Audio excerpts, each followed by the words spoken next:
All right, all right. What's going on, party people? This your man Griff. All right, real quick video. So, one of the things that we got going on out here is misinformation. Okay, people are just telling you stuff because it sounds cute and it sounds like it makes you a better notary, and in all actuality, it may not. I'm not going to say it doesn't, because the only reason why I say it may not, because it only works if somebody wants you to do it. If they didn't ask you to do it and you doing it, it could make you look bad. So I'm gonna show you two sets of instructions that I see all the time, and feel free to give me your comments on it. Okay, of course I'm gonna tell you how I feel about it, but you give me your comments and your thoughts on it, and then you just have to make up your mind which way you gonna roll. You either gonna do it or you're not. It's on you. I'm doing what I got to do to make my money. You got to do the same. So, first set, it says here, notaries must read before signing. Leave an extra set of blank documents for borrow. I've talked about this before, but I feel like it's necessary that I do it again.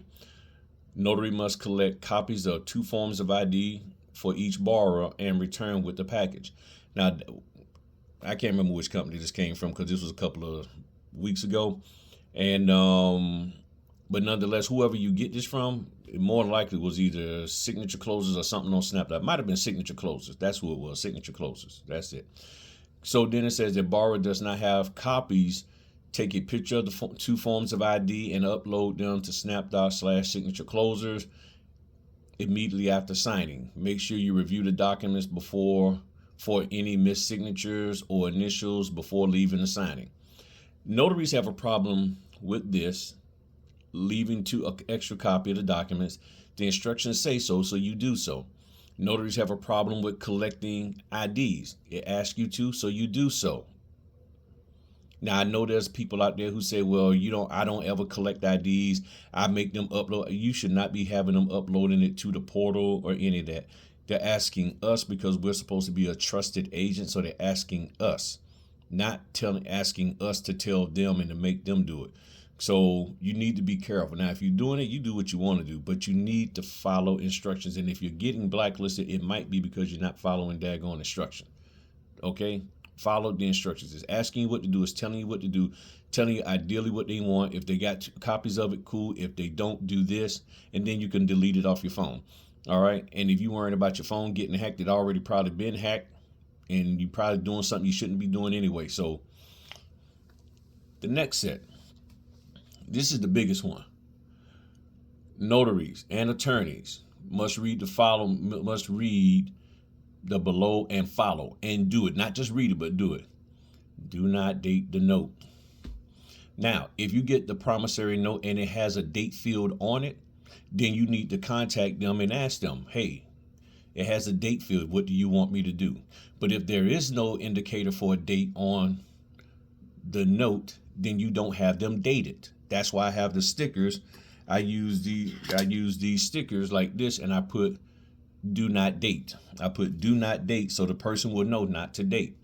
It says do not put any X marks where the borrowers are to sign or initial unless the document or initial. So don't put X marks where the borrowers are to sign or have them basically saying or have them initial unless the document calls for initials. Doing so will result in a full reclose. Now, I don't know how much clearer that needs to be,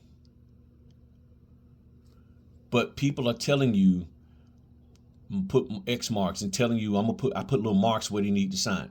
They're telling you, oh, have them initial on all the documents so that way, the company would know that they at least looked at the document. Did they tell you to do that?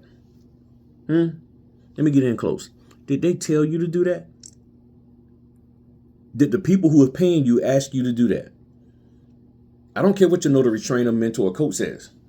The people who are paying you ask you to do it a particular way.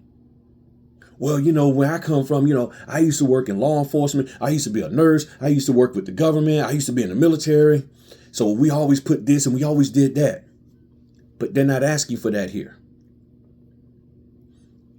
Do what they're asking you. So if you wonder why some of your favorite notaries are no longer doing clone closing, it's probably because they're doing this kind of mess.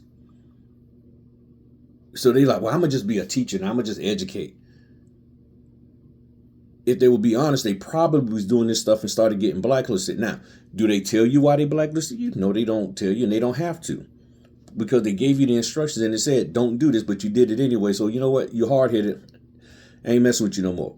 I'm not obligated to share any reason why I don't want to mess with you anymore. I'm just not going to mess with you.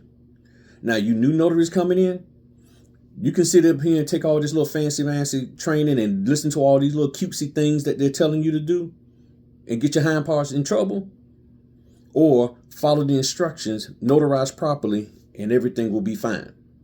But if that's not enough for you, as I keep saying over and over again, then get out the business. If you got to make this here something special and snazzy, and I got to make it pop, I got to put some bling on it, I got to, put my own kind of little beard oil on it and all that mess, you do what you do, okay? I'm not doing any of that little fancy stuff. I'm just getting the job done, getting paid, and keeping on to the next one. But again, if that's not enough for you, if you need to use this business as a way to validate who you are as a man or as a woman, if you need to use this business to make you feel special, then I ain't got no question. I ain't got no questions, no answers to any of your questions. I really don't have any, because no matter what I said, you're going to do all this other stuff and it's going to get you in trouble. Okay? And my apologies to anybody who identifies outside of the man and woman. I'm old. This is just my talk. So please don't take offense to me not categorizing everything else, because I don't know all the other categories. I just have to share that with you. So please do not be offended. But however you identify yourself, however you categorize yourself, whatever you're doing to make you feel special, if you're using this business as that, and there are people who are doing that, this ain't the time. Just get in, get your money, keep going. Okay? Y'all have a good one. Peace.